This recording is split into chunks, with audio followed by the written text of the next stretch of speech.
મહેસાણાના મોટાભાગના વિસ્તારમાં ખાસ કરીને મસાલા પાકોમાં વરિયાળીનું વાવેતર વધારે પ્રમાણમાં કરાતું હોય છે. વરિયાળીમાં વધારે પડતા પિયતના કારણે અત્યારે મધ્યો કે સાકરિયા નામના રોગનું પ્રશ્ન ખેડૂતોને સતાવી રહ્યો છે. આજે આપણે કૃષિ નિષ્ણાંત પાસેથી જાણીશું. મારું નામ છે ડૉક્ટર રમેશ પટેલ, વરિષ્ઠ વૈજ્ઞાનિક અને વડા કૃષિ વિજ્ઞાન કેન્દ્ર ગણપત યુનિવર્સિટી મહેસાણા. એ આપણામાં મરી મસાલા પાકોમાં વરિયાળી અને જીરું.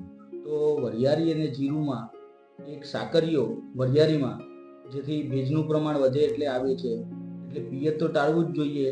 સાથે સાથે જે સાકરિયા માટે છે બીજી કોઈ દવા નથી, પણ નાઇટ્રોજનયુક્ત ખાતર એટલે કે યુરિયા અને એમોનિયમ સલ્ફેટ એવા ખાતર વરિયાળીમાં 60 દિવસની વરિયાળી થાય અથવા ડિસેમ્બર મહિના પછી આપવા જોઈએ નહીં, કે જેથી સાકરિયાથી બચાવી શકાય.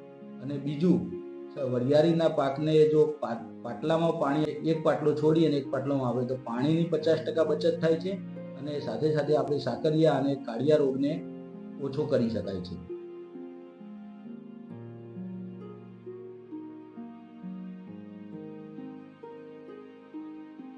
વરિયાળીના વાવેતરમાં ખાસ કરીને સાકરિયાના કારણે તેના ગુચ્છ ઉપર કાળા રંગની ફૂગનું ઉપદ્રવ જોવા મળે છે, જેના કારણે દાણા બેસતા નથી અને તેના ઉત્પાદનમાં ઘટાડો થાય છે. ખેડૂત મિત્રો, મારું નામ બારા રોશની છે. હું કૃષિ વિજ્ઞાન કેન્દ્રમાં બાગાયત નિષ્ણાત તરીકેની ફરજ બજાવું છું. એમાં ખાસ કરીને સાકરિયો કે મધ્યો જે રોગ કહેવાય છે એ અત્યારે વધારે આવી રહ્યો છે.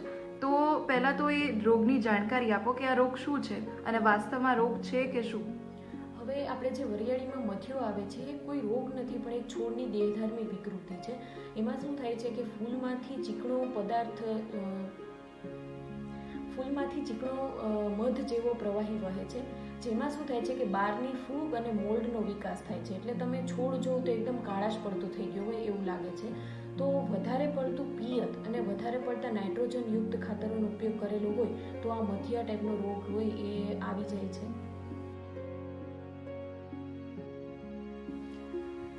ખાસ કરી અને ડિસેમ્બર અને જાન્યુઆરીમાં મધ્યા નામનો રોગ જોવા મળતો હોય તો ડિસેમ્બર અને જાન્યુઆરી મહિનામાં ખાસ તમે પિયતની કાળજી રાખવામાં આવે તો આ રોગનો આપણે કંટ્રોલ સારી રીતે કરી શકીએ છીએ.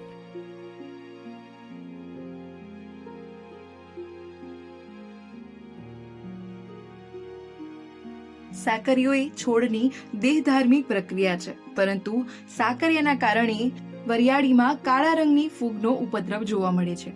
આ ફૂગના લીધે ખાસ કરીને દાણા બેસતા નથી અને પરિણામે ખેડૂતોને વરિયાળીના ઉત્પાદનમાં ઘટાડો થાય છે. રિંકુ ઠાકોર, લોકલ 18, મહેસાણા.